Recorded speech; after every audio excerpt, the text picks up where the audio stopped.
시장이 계속 하락하며 언제 끝날지 모르는 조정을 거듭하고 있습니다. 하지만 시장이 꾸준히 우상향할 수 있다는 신에 대한 근거, 그 핵심은 이것입니다.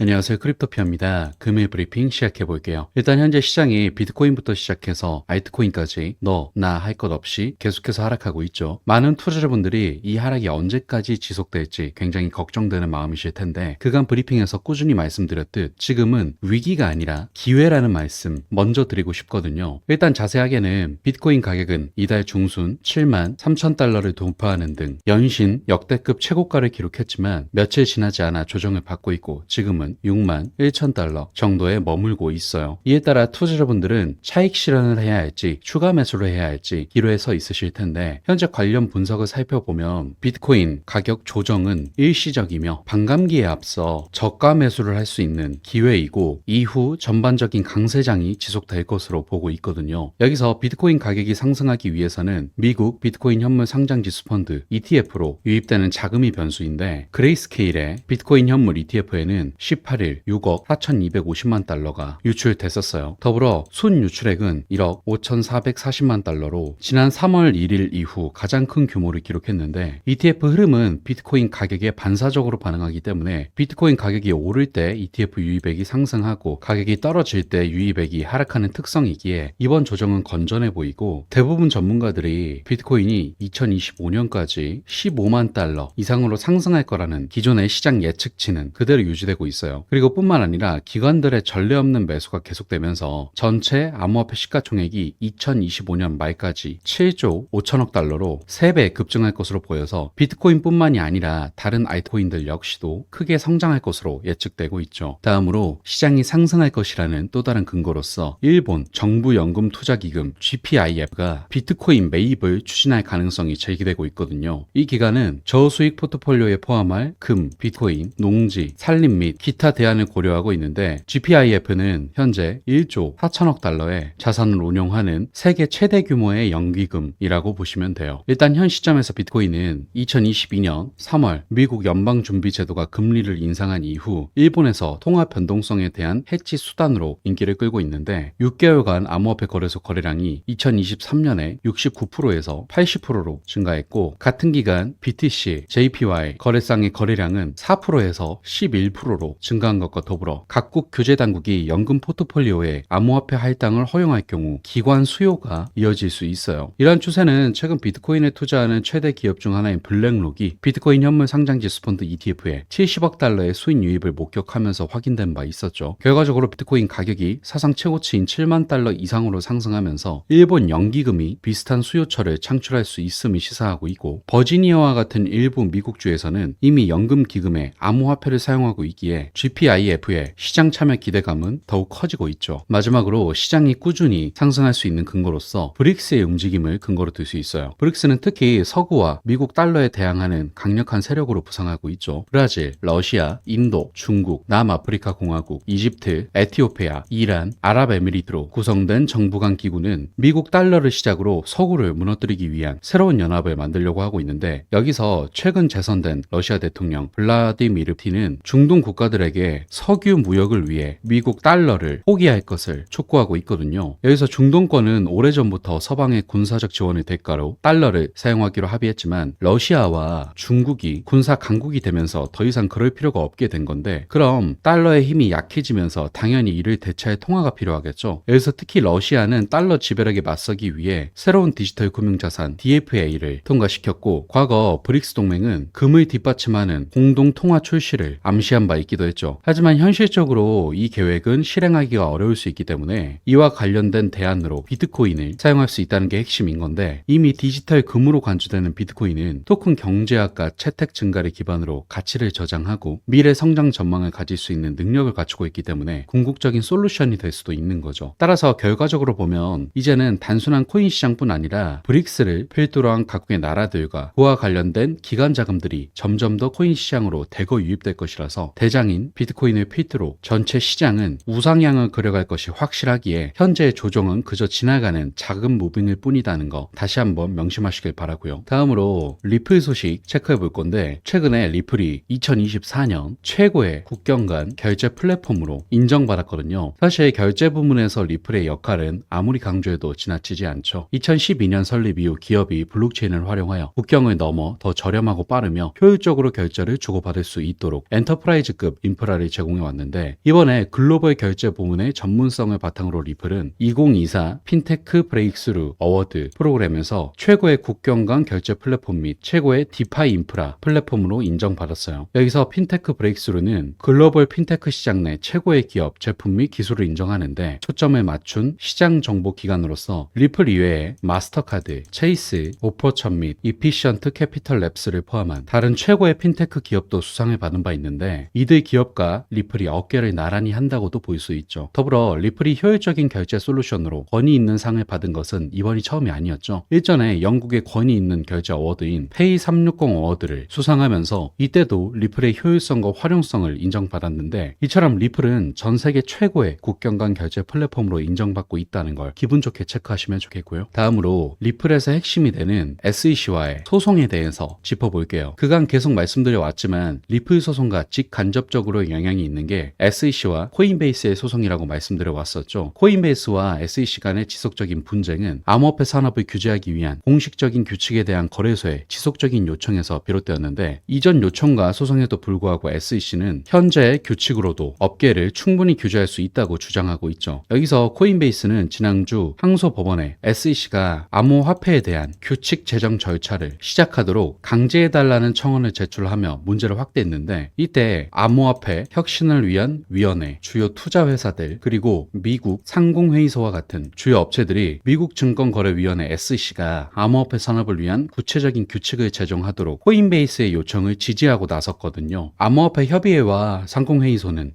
SEC의 규제 프레임워크와 암호화폐의 근본적인 차이에 대해 우려를 표명하면서 SEC의 증권 규제가 암호화폐의 탈중앙화된 특성과 맞지 않을 뿐만 아니라 오해를 불러일으킬 수 있다고 주장하고 있죠. 이에 따라 전반적으로 업계 리더들은 혁신과 투자자 보호를 위해 명확하고 일관된 규칙의 중요성을 강조하면서 빠르게 변화하는 암호화폐 환경에 적응하기 위해 SEC가 규제 접근 방식을 수정할 것을 촉구하고 있는데, 다시 말해 SEC의 애매모호한 규정에 맞서 코인베이스뿐 아니라 암호화폐 주요 기둥들이 뭉쳐 반 SEC 연합을 만들었다고도 할 수 있죠. 그리고 당연하겠지만 이렇게 SEC에 대한 반발이 심해질수록 SEC는 암호화폐 시장과 정치적으로도 크게 압박을 당할 것이기 때문에 이들의 입지가 좁아지고, 이건 암호화폐 시장에 제대로 된 규제를 만드는 것도 추진할 수 있는 움직임이기도 하며, 결과적으로 이러한 움직임들은 당연히 리플 소송에서도 리플에게 힘을 실어주게 되기 때문에 리플의 완전한 승소에도 도움이 될 수 있는 소식이기에 매우 긍정적인 소식이라고도 할 수 있죠. 따라서 마지막으로 정리해드리면, 금일 전해드린 것처럼 현재 시장이 조정을 거치고 있지만 다시금 상승할 수밖에 없는 여러 근거들이 있고, 더불어 리플은 핵심이 되는 소송에 대한 움직임 역시도 매우 긍정적으로 흘러가고 있으니 여유롭게 지켜보시라는 말씀 강조드리고 싶고요. 금일 브리핑은 이것으로 마무리하도록 할게요. 마지막으로 영상 하단에 고정 댓글 보시면 이런 시장의 다양한 관점들에 대해 교류할 수 있는 소통방 링크 있으니까 많은 참여 부탁드릴게요. 감사합니다.